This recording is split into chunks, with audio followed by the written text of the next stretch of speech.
So now I want to introduce Dr. Katie Pickles, Associate Professor at the University of Canterbury in the History Department, and she is going to talk to us about It Happened Here, Canterbury and the Living Legacy of Kate Shepherd.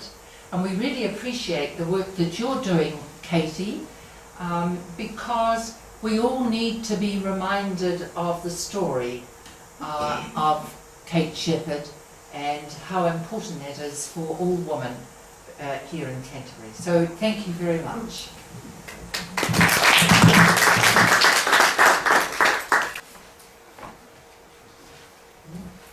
Good. Oh, thank you. Well, kia ora tata, I'll start again.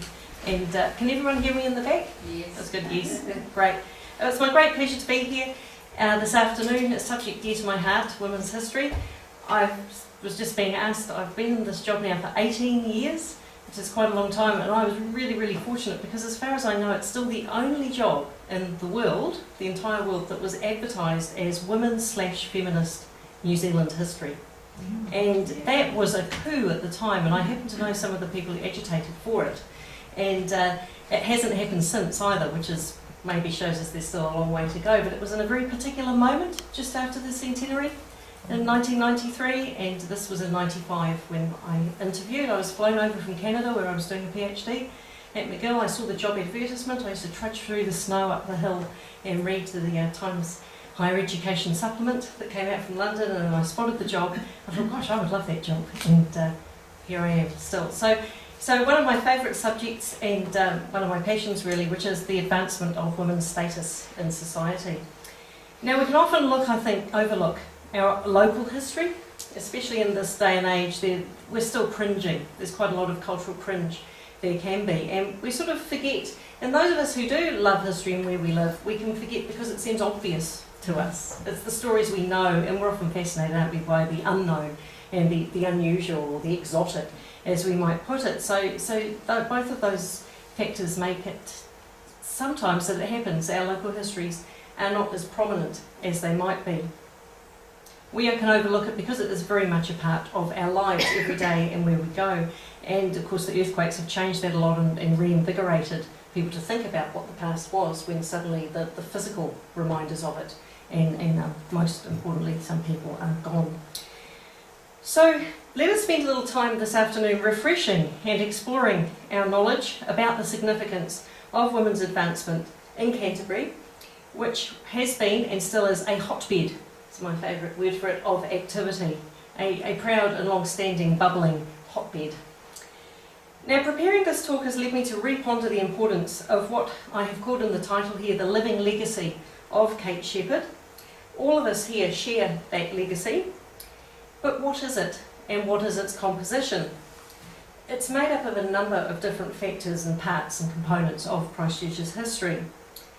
Importantly, the first name that people think about and associate with women's advancement in general, think in New Zealand society, is that of Kate Shepherd. It has become the association. I think it hasn't always been that way. We can trace the history of that, the genealogy, and its appearance, disappearance, and how it waxes and wanes. And indeed she's come to symbolise, she becomes a symbol, or the word that people use a lot is icon, it's been overused, the proud place that women occupy in New Zealand society, and not just Canterbury, as it's important to think. This is not just Canterbury, but It Happened Here, the first part of my title today, makes this a particularly Canterbury story. So there you have the local and the national. And of course, as we'll fill in a bit, there's a whole international context without which it would have been a very different story. So this makes Canterbury then a world-leading place.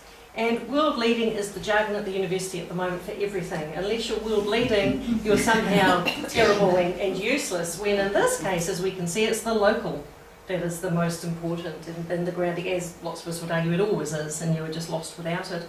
But then all other meaning collapses. So my talk sort of, as it goes through, is an example of that. So we can prove, though, in this case, the world-leading status through the event of being the first in the world to give women the vote. So it's an undisputable fact there that cannot be taken away.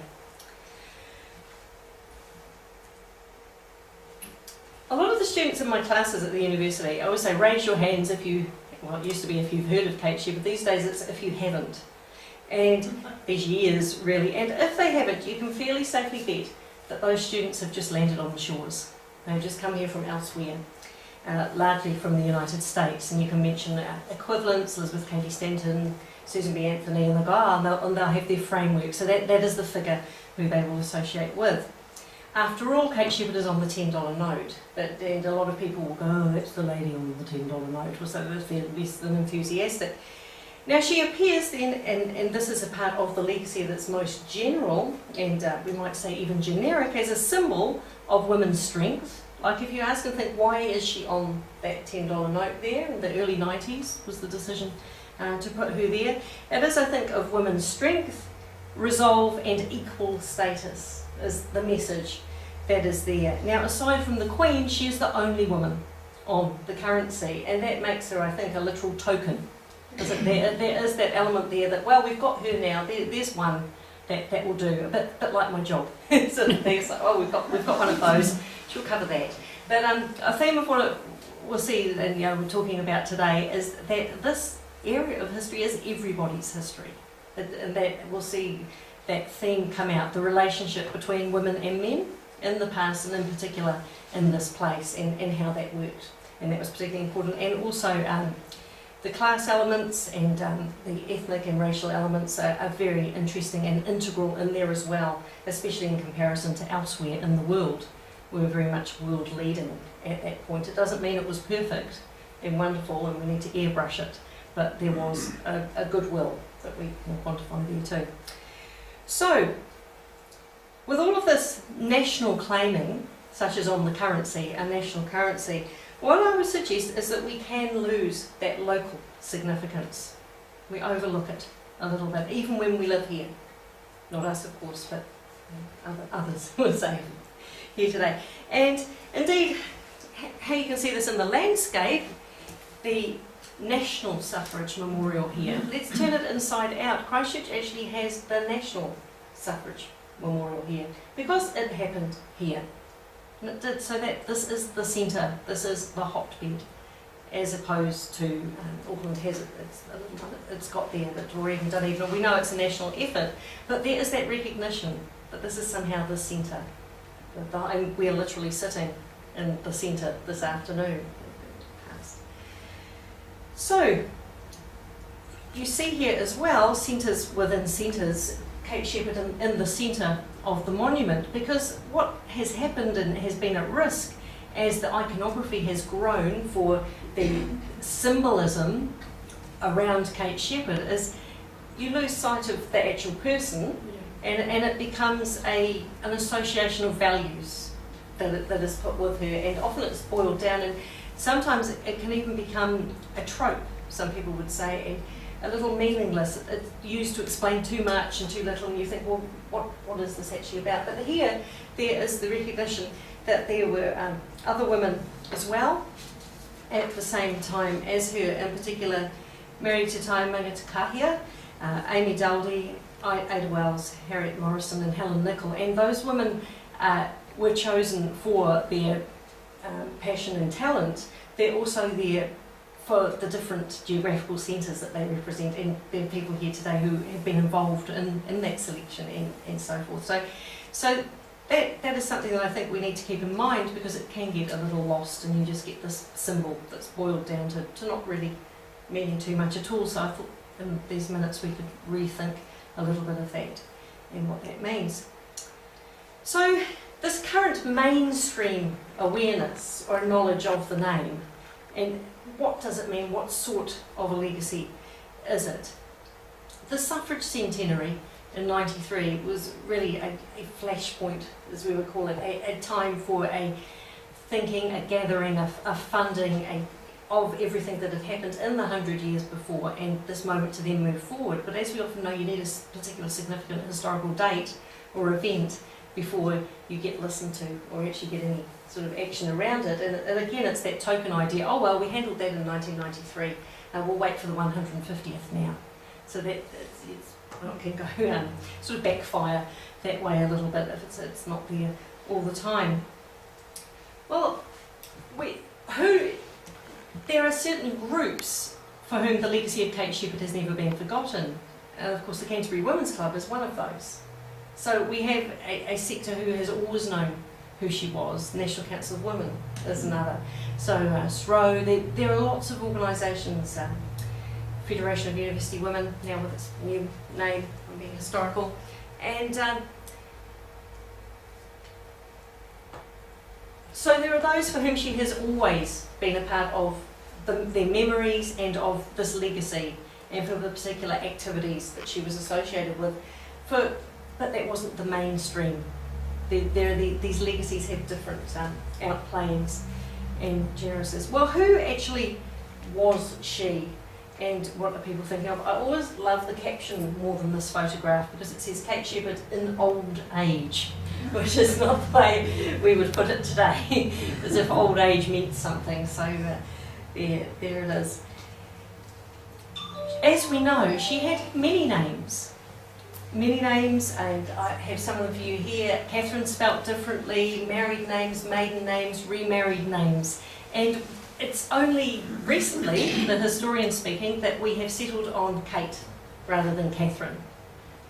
So, and the Shepherd. So, if you read Patricia Grimshaw's book, which was quite amazing, ahead of its time in her research she did, there she's calling her Mrs. Shepherd, and you would not have dared to call her Kate. So even the names by which we have known her, it shows you the extent of this legacy and this momentum and this representation of particular values there. Now, she is very much embedded into history and an integral part of it.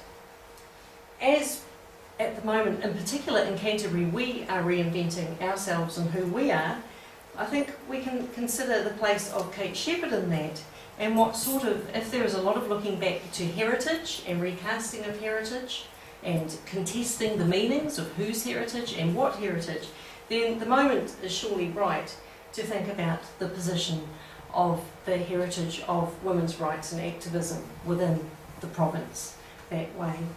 And if it is not a part of the rethinking, you can see how there is that othering, and it sort of might risk disappearing again. So Canterbury has this strong and proud history as being a leader, a world leader in improving women's rights and being this international hotbed, and it's a very important characteristic of the past.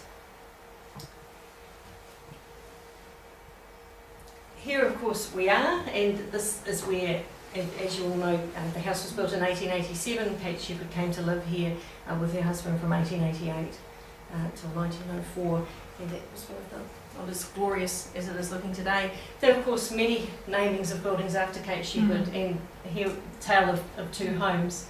Here's the Kate Sheppard Home and Hospital, and with its fate. And of course before the earthquakes it was rather beautiful, for those of you who've been there, and the gardens and so forth.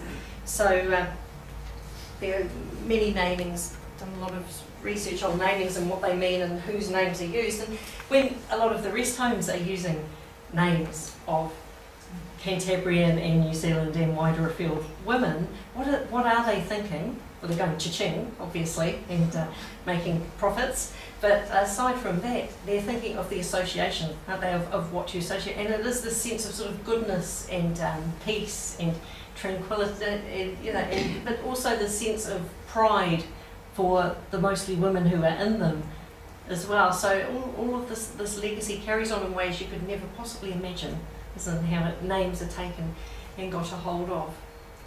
So let's have a look at some particular legacies, and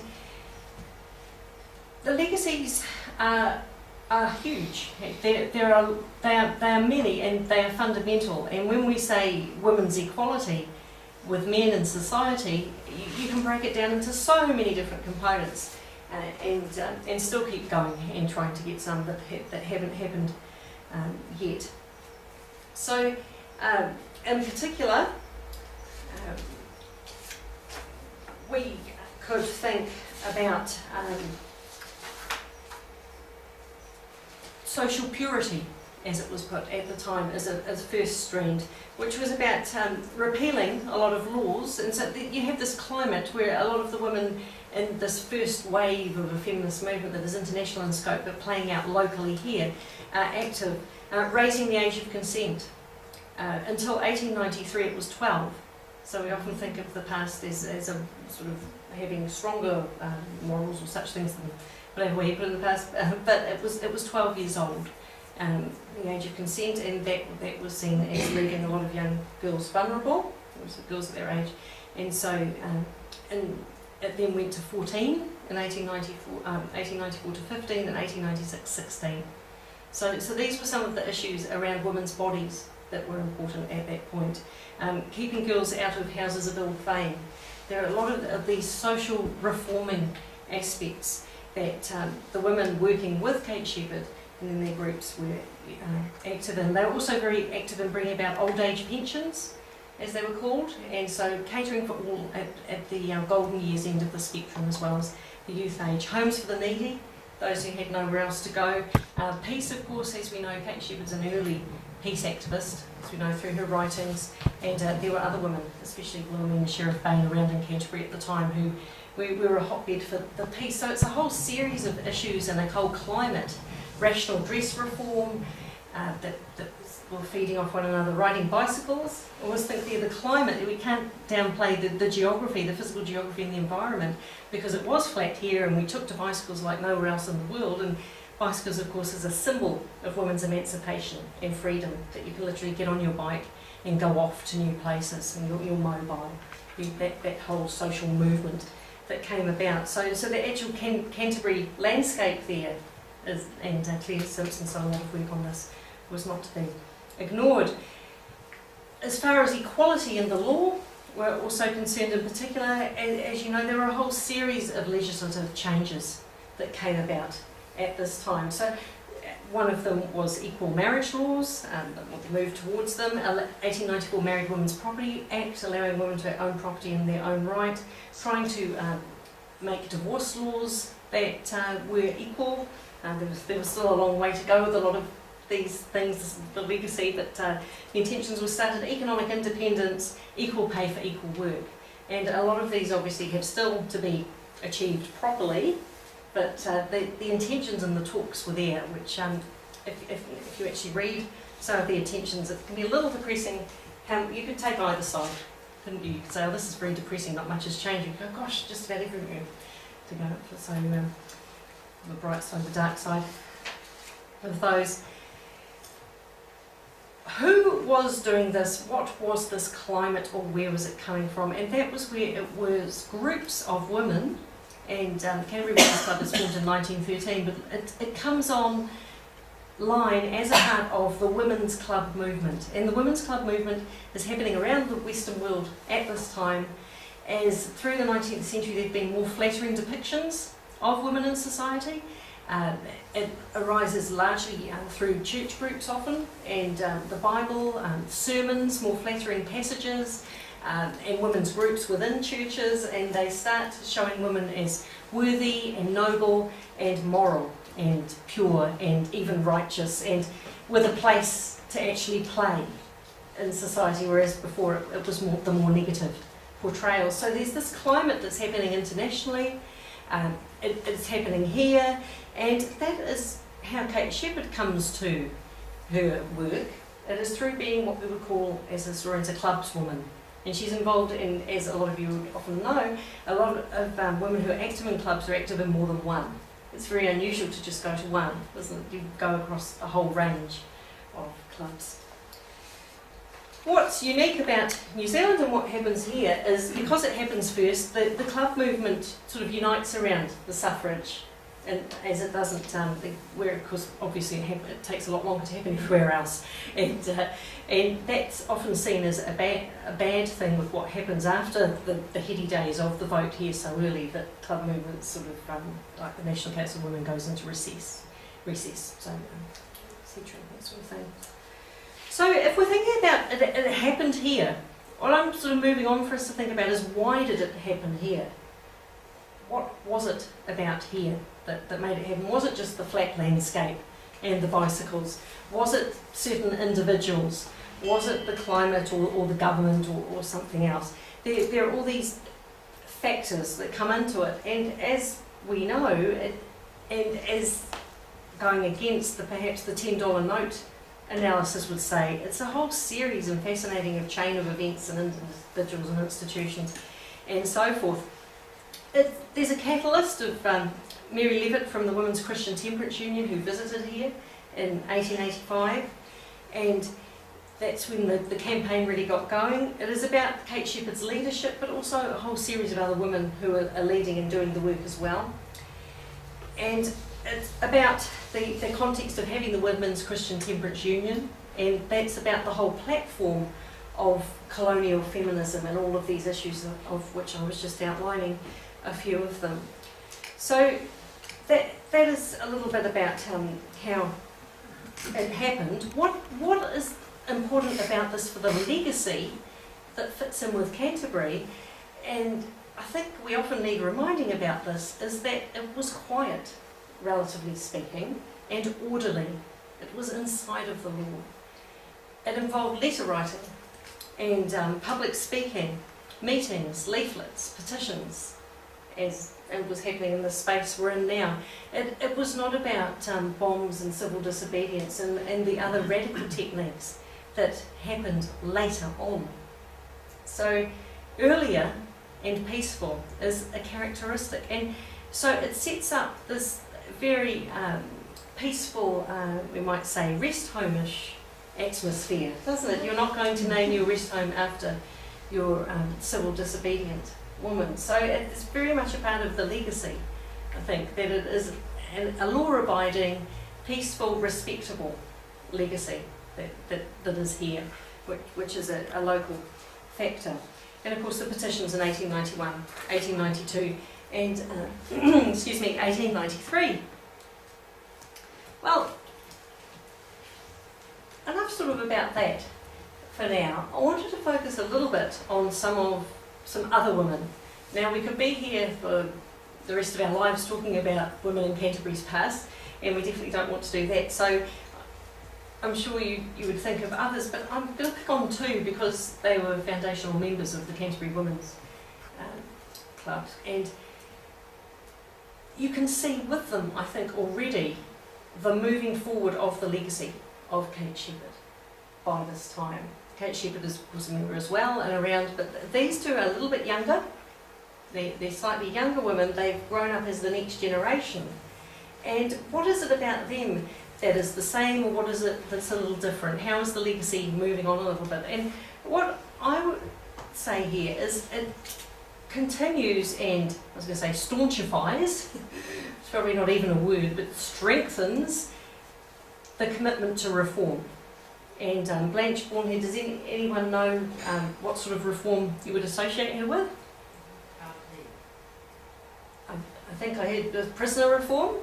Yes, and Howard League. Yes, I heard that was the Howard League. So she is the foundress of the Howard League in New Zealand. So very much the sense of reform for prisoners and prisoner reform. So she's taking on those social justice issues that had been there in the 1890s, end of the 19th century, and taking them into the first half of the 20th century. So that's what we think of. Now, another feature that comes in with the legacy is that it has always had a very creative and cultural side.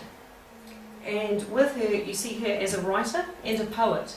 And I think that that's a strong part of the legacy of, we're saying the legacy of Kate Sheppard today, but in that sense, for what we feel about the Canterbury context, is that it's cultural.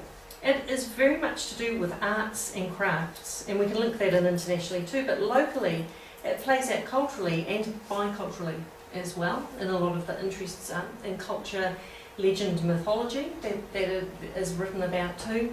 And Blanche is a writer, a thinker. It's not just we might say, a harder-edged working wage. There is definitely this cultural side to what she is interested in.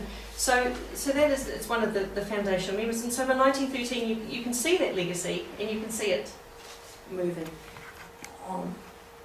Another founding member, Jessie Mackay, who you can see here, a teacher, a writer, a journalist. She's a little bit older than Blanche, and she has been involved in suffrage quite fundamentally as well. But also with her, you get this sense of social justice and societal improvement.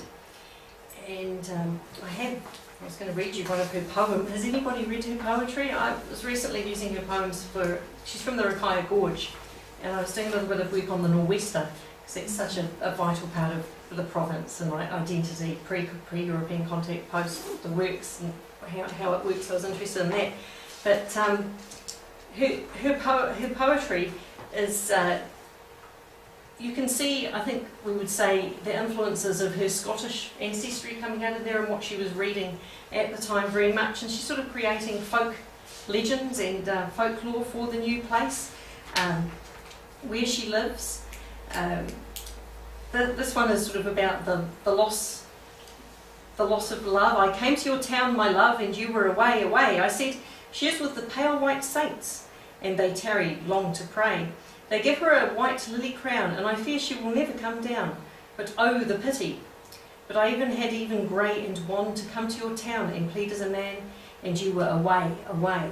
So interesting there, her representations of gender that are going on if you read through the whole poem. I'm not a literary expert, but I would read it as the sort of the Lochinvar-ish, kind of ballady Scots influence, but read it to you to sort of try and show this sense of poetry and culture that was very much a part of the place at the time, and is, I think you can see really strongly, a part of the legacy at the moment around the city, and the way people react to adversity and disaster, basically, and women's cultures of that, women's crafts, women's reactions, women's spaces that way. So perhaps some of the legacy there. Now, just as a bit of a sort of a code or an aside, just because I think it's really, there's a danger here, and that's for us to say that they were modern women, that they weren't, they lived in their time. They did not live today. So I think legacies is more useful, because we see what people did at the time, and then we all live in our time, so in our context. So there are some things about both of these women, and I'm sure if you read more about them, you'd read and you think, oh gosh, I really disagree with what she had to say there. Blanche born on mental defectives. I had a student quite a few years ago who read the work she had to say there, and thank goodness that work is incredibly outdated, we would say, and none of us would want to be replicating in the 21st century what she had to say there, but she's in the context of her times, and you would not expect her to be any different, would you? So there's a sort of the danger in that, going beyond the sort of the outright celebration there. And likewise, Jessie Mackay, some here staunchly, someone was just asking me about this, could I put them in touch with a Scottish nationalist because of what's going on at the moment. I said, I don't really think New Zealand has a lot of Scottish nationalists. Quite interested in thinking about Scottishness in the past. Well, here was one in her time, and an Irish Republican as well. So, yeah, that's sort of, I think it's really important when we talk about legacies as useful that way, rather than and seeing them as components and beyond the individual, about structures as well as individual agents, because otherwise there's a danger, isn't there, that you say, oh yes, she was really modern. Etty Rout is the other classic example who gets called a modern woman and ahead of her time, and in a lot of her thinking, absolutely, on sexual health she was. If you look at her ideas on eugenics and master races, I don't think so. I hope, well, not not in this room. Some people perhaps. So why, we might say, what was all this about? If you see, you have talented individuals like Kate Shepherd who come here as a young adult. What was it in particular, and why that it happened here? And I'm sure we could all list a number of reasons, and it's still a beautiful mystery. I think we could say this je ne sais quoi unknowable that happens when the forces align, but we do know what those alignments were, and that it was talent, that there were talented women around, who worked very hard, that it was about hard work. We know that it was about the goodwill, very much the goodwill of men and women working together. And as historians are often going one way and then falsifying that argument and moving back the other way, but it doesn't seem to have been like that really at all. It was collaboration between men and women, and in particular, and this is, I would say, this is another secret Canterbury weapon in the fight, although it's not, that language doesn't really work in this case, it's too strong. Sir John Hall, isn't it? And as a politician in Parliament, he is working with the women who are outside of Parliament, obviously. They're not allowed to vote, let alone be there, that's going to take a long time. And they work together for their mutual benefit. And why they did that, why did they work so well together? That's the fascinating factor that leads to the international context to try and work it out, isn't it? And I'll come back to that other one. And if we look at where else Votes for Women was happening, it is really fascinating. Then we can think about us here. And you've got what are often called the mountain states of the United States of America, Wyoming, Utah, Colorado, and Idaho there. And then Australia, South Australia, and Western Australia, our sort of closer neighbours. Now the argument here is that these were also recently settled, settler, frontier societies, where largely white men had moved in, and that this is important to tame the populations who were pre-existing there and to colonise and settle. And in their doing so, there were fewer women, and therefore, so the arguments go, there was a fewer influence of women, and you had a preponderance of young, rowdy, drunken men. This is the cliche, isn't it? And so, if you were not a young, rowdy, drunken male, but you were a conservative landowner, you can see why you would have sided with, had more in common with your wife than you would with the young, rowdy men. And indeed, you saw a fight against drinking. Well, the women were doing that. The way to stop drinking was to get the vote. There's this vital connection that's made there, and that's a really important cog in the wheel of how it happened here. So it was a settling effect. And remember what I was saying a few minutes ago about more flattering depictions of women in society and a more valued place, that becoming equal, and moves that were happening. And you put that together, and that's why it seems that it happened in these places first. It's an important factor. And taking the other side of it, there wasn't an established elite or conservative population. The conservative population there was, such as Sir John Hall, was recent as well, and tentative. And that's what these places have in common, it seems. So that's, I can say there. However, as we know, and the slide I had back that I skipped over of what happened after the vote, is there was only so far that you should really go in giving women the vote, and giving women the vote was thought to be enough. And then this whole paradox of separate spheres, that women would go back to their private place in the home and carry on their work, and that Parliament was not the place for them, and the bill to allow women MPs is defeated and doesn't go through until 1919. And it takes till 1933 for Elizabeth McCombs to be our first woman MP. And again, she comes from Christchurch. Well, Littleton, not Christchurch at the time, be specific about it. So, and that is about a different culture of Christchurch that does not always go together with the culture of the conservatism, which is, well, it doesn't, is the labour movement.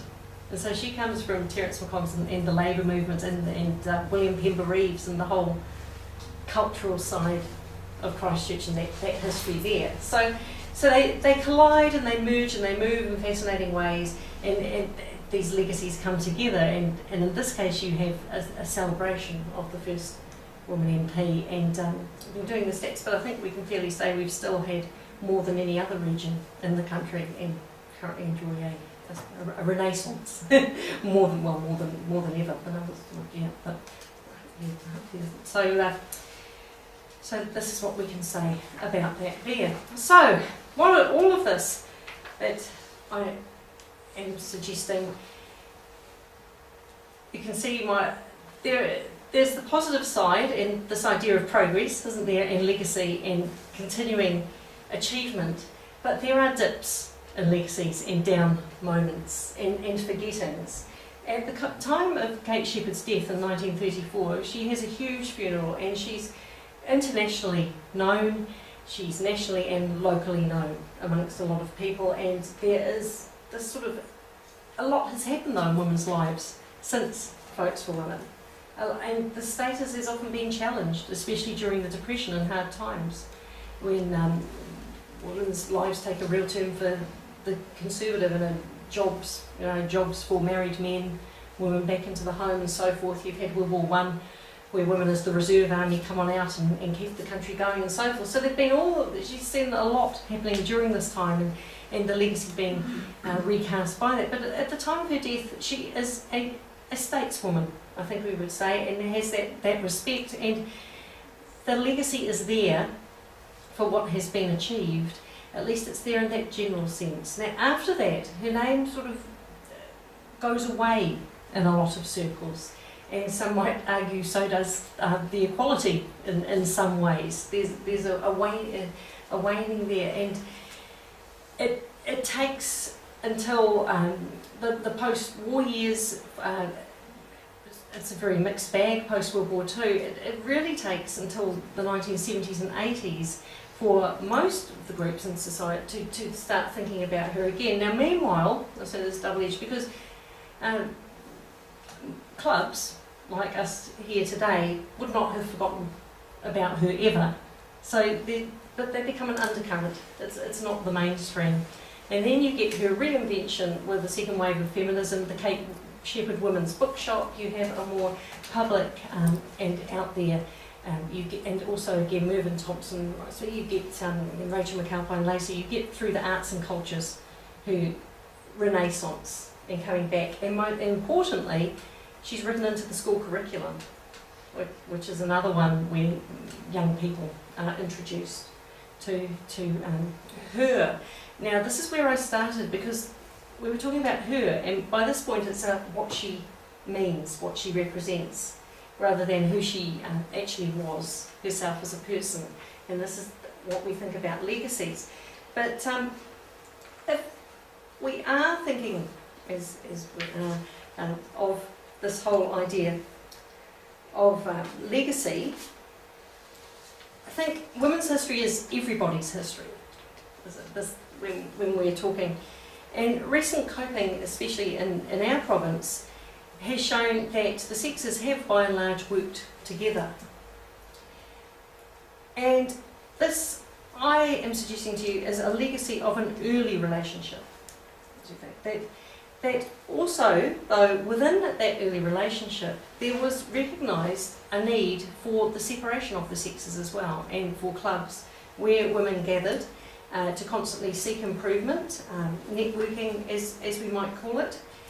And so there you have the both there. Now I've been traversing a number of factors as to why Votes for Women happened here that are hopefully relatively clear, although there is that magic that we don't, that all comes together. I think you really can't explain that, can you? It's more than the explainable, really, to be the first in that case. And that we really were that first.